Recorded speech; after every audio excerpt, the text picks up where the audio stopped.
So yes ဒီနေ့ကတော့မွေးနေ့အမတရားဗီဒီယိုလေးလာတင်တာပါလုံးဝမမျော်လင့်ထားလောက်ပျော်ခဲ့တဲ့နေ့လေးပေါ့နော်ဆိုတော့ဒါပထမဆုံး first တို့ vlog ရိုက်မယ်ပါညာဆိုပြီး Marabra icon ထွက်လာတာပါလမ်းမှာကိုဆမ်တို့ချိုက်တို့ Apex တို့လည်းတွေ့ခဲ့သေးရပေါ့နော် first တို့ရောက်နေတာကတော့ Marabra icon chill hostel ဖြစ်ပါတယ် staycation vlog လေးရိုက်ဖို့အတွက် first တို့တငယ်ချင်းနေရတီစုရထွက်လာကြတာပေါ့နော်ကလေးခုံမြင်တော့ထိုးချင်နေတာပြီးတော့ဒီမှာကြည့်ဘယ်သားရုပ်ကလေးပါတယ် first က so yes ဒါကတော့ first တို့ဒါ reception မှာလူစုနေကြတာပေါ့နော် so ဒါကတော့ first တို့တငယ်ချင်းတွေအဖွဲ့ပါ let's go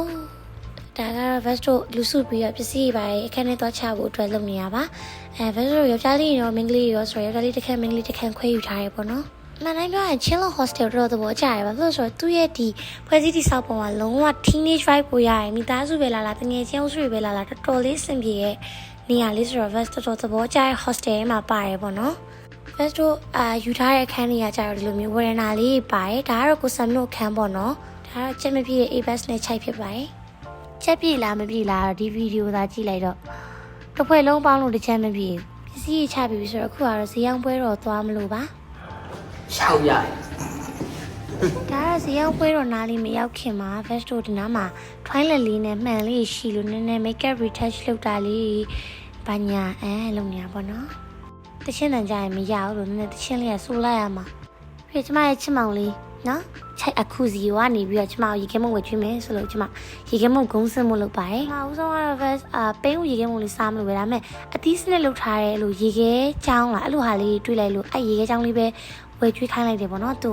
အဲ့မှာမင်းကြီးသားပတ်စံမရှိမဲဖောက်စားမဲလုပ်နေလို့ကျမနဲ့ Lucas နဲ့ဝိုင်းပြောနေတာပါအဲ့နဲ့ဟုတ်သားပဲဆိုပြီးထွက်သွားပါတယ်ဒါကတော့ Mandalay Mystery Gang ရဲ့ကောင်းကင်ဖခင်ကြီးကိုဆန်ပါဒီကတော့သူ့ရဲ့သားလေးဖြစ်တဲ့ကိုရေးပတ်နဲ့ကိုယူစီပါဒါကတော့မုံနေပါတယ်ဝယ်ခောက်ဆက်ပြုတ်တွေပါတယ်အလူကျော်တွေပါတယ်ဝယ်ပြီးတော့ vest တို့ဒိုးနေပါပြီဘယ်ကိုဒိုးရလဲဆိုတော့ဈေးရောက်ပွဲတော့ပေါ့နော်ဈေးရောက်ပွဲတော့တွေကိုရောက်နေပေါ့နော်အဲ့ချိန်မှာပဲကိုဆန်ကကျမကိုဘူးလီပါတယ် first minute ခုမှတတိထားမိနေတော်တော်ရက်ပူတာပဲလို့ပြောပါတယ်ဒါပေမဲ့ကျမ9ပြီ3ဆိုတာရှင်တို့အားလုံးလည်းသိမယ်လို့ကျမထင်ပါတယ်Marabra icon နဲ့မှာအရင်ကြိုက်တဲ့ဆိုင်ဒီဇိုင်မှာကလေပင်လဲစာရောလက်ဆက်ဆက်ရရဲကနန်းနေပါဆိုရဲအကြီးရေပစွန်နေပါဆိုရဲအကြီးရေပေါ့နော် lobster တွေရှိရဲ crab တွေရှိရဲတော်တော်လေးလက်ဆက်တဲ့ပင်လယ်စာဆိုင်လို့ပြောလို့ရတယ်ဒါပေမဲ့ကျွန်မဝယ်မစားခဲ့ပါဘူးပတ်စံမရှိလို့ပါအဲ့မှာ crochet ဆိုင်လေးဒီဇိုင် vest တို့တွေ့လို့ပေါ့နော် vest ဝင်ကြည့်ရပါတယ် crochet တသေးရုပ်လေးထိုးထားဆိုတော့သဘောကျလို့ပါအဲ့မှာကိုယူစီကမွေးနေ့လက်ဆောင်ဝယ်ပေးမယ်မွေးနေ့ကျတူတူရှိမရှိမသိဘူးဆိုပြီးတော့မွေးနေ့လက်ဆောင်ဝယ်ပေးလို့ vest site ထဲက crochet kitchen လေးတစ်ခုရွေးလိုက်တယ်ပေါ့နော်အဲ့မှာပန်းပွင့်လေးနဲ့လှုပ်ထားတဲ့ flower clips တွေလည်းတွေ့လို့မနေနိုင်လို့ပေါ့နော်ဒါလေးလည်း try ပြီးတော့အဲ့ပန်းအောင်ပန်းပွင့်ကလစ်ကလေး vest ယူခဲ့ပါသေးတယ်ဒါ ice cream roll ပါ vest ice cream roll လည်းစားခဲ့ပါသေးတယ်တော်တော်လေးကောင်းတယ်လို့ပြောလို့ရပါတယ်ဆွမ်းနာဝယ်လာတဲ့အသီးရေခဲကြောင်း review လုပ်မှာပါဆိုတော့ yesဒါပထမဆုံး first စားကြည့်မယ့်ဟာလေးပေါ့နော် I think it's like a blueberry or like pink I don't know ဘာရတာမှန်းကိုမသိဘူးအမှကျိုးတာပဲ့တာနဲ့ပါစက်သေးကိုအကုန်ကောက်ထည့်လိုက်ဆိုလို့ကောက်ထည့်လိုက်တာအေးညာနဲ့ကိုဘာရတာမှန်းမသိလိုက်ဘူးဆရာကြီးကရေခဲမို့အေးစေးစားပြနေတာပေါ့နော်ငါတယောက်တည်းအေးလို့မရအောင်နေမအေးရမယ်ဆိုပြီးသူများပါစက်သေးကိုရေခဲကြောင်းသတ်ထည့်ပါတယ်ဒါပေမဲ့သူကအေးစေးပါပဲကောင်းတယ်တဲ့7 out of 10နဲ့အမှကျန်တဲ့ဟာလေးကင်မရာမန်ကိုကြွေးလိုက်တယ် Apex ကဘယ်တော့ဘာစားပေးပွားတာလဲဒီလားအကောင်ဆိုတော့ကျမတို့ဖွဲ့ရဲ့ outfit ချက်လေးပါ level တက်ထက်ကင်ထားတဲ့ blind box တွေကကိုဆမ်ကပတိ present ဝယ်ပေးတာပေါ့နော်ပြီးတော့ဒီပီလာသာဆိုင်ကနေပြီးတော့လည်း passion juice တွေဝယ်တောက်ခဲ့သေးတယ်တော်တော်လေးကောင်းတယ်အရသာတကယ်10 out of 10မှာ first အရင်ကြိုက်ပါတယ်ပြီးတော့ခန်းထဲပြန်လာပြီးခောက်ဆွဲစားရတယ်စားပြီးတော့ဟောအမှ Cinderella Caravan ရဲ့အခန်းထဲမှာ vest ကဟိုဘက်ကကိုဆမ်တို့ခြိုက်တို့အဖွဲ့ကိုစိတ်ကောက်တယ်ဆိုပြီးတော့prank လုပ်နေတာဖြစ်ပါတယ်စိတ်ကောက်တယ်ဆိုပြီးမခေါ်ဘဲနဲ့အခန်းထဲမှာတယောက်တည်းနေနေတာပေါ့နော် best mistake ကဟွာလာမဖြစ်သွားလဲဆိုပြီးတစ်ဖွဲ့လုံးဝင်လာပါတယ်ဘာဖြစ်တော့ thanks အဲ့တော့မပြောဘာဖြစ်တော့လွယ်ရလား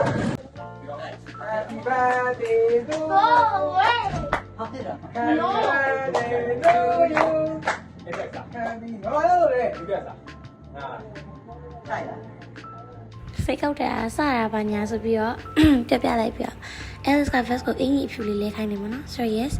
they was planning for the birthday fancy အမရောအကိုရောအတီရောရောက်လာတာပေါ့နော်ဒါတော့သူစီစဉ်ပေးထားတဲ့လာတဲ့လူတွေကျွေးမဲ့မုံတွေပါ oh my god I'm so excited that time I was so excited ဒီမုံလီဘာကရဲ့ Vesto ဟိုတစ်ခေါက်ကသွားစားပြရဲ့ Little Burger ဆိုစားရပါပဲပြီးတော့ Vesto မွေးနေ့လောက်ကြရပါမယ်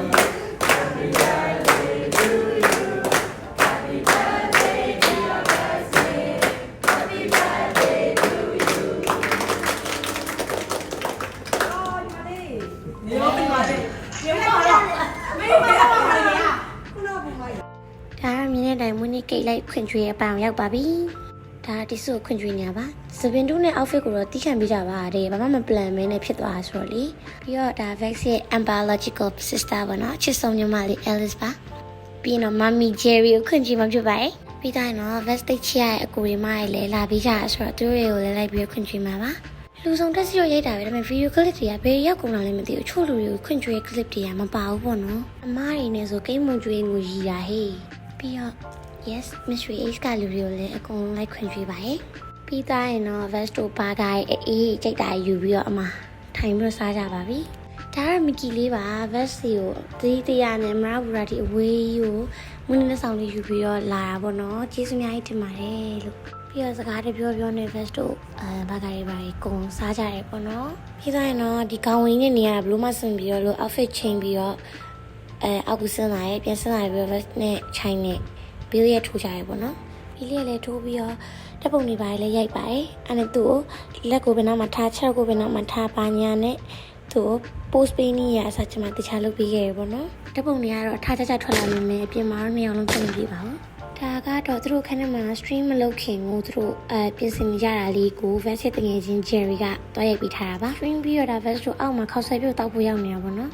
ခေါက်ဆွဲပြုတ်ကရင်နွေးဆောင်နေရဆိုတော့ဒီနားလေး possession ရထိုင်ပုံမျိုးထိုင်ဆောင်နေပြီးတော့စကားပြောနေကြတာပါဆိုတော့ yes here's all the ခေါက်ဆွဲပူကျွန်တော်အောက်မှာတစ်တော်လေးပါညာလေးစော့ဘီလီရဲ့လေးထိုးပြီးတော့ခေါက်ဆွဲပြုတ်လေးရအောင်ပြန်တက်ခဲ့ကြပါတယ်ဒါခေါက်ဆွဲပြုတ်တောက်ပြီးသွားပြီဆိုတော့အိတ်တော့မှာပေါ့နော်ဆိုတော့ anyways ဗီဒီယိုလေးကလောက်ပါပဲဆုံးဖြတ်ကြည့်ရှုပေးတဲ့အားလုံးကျေးဇူးတင်ပါတယ်နောက်တဲ့ဗီဒီယိုမှာတွေ့ကြပါမယ် bye bye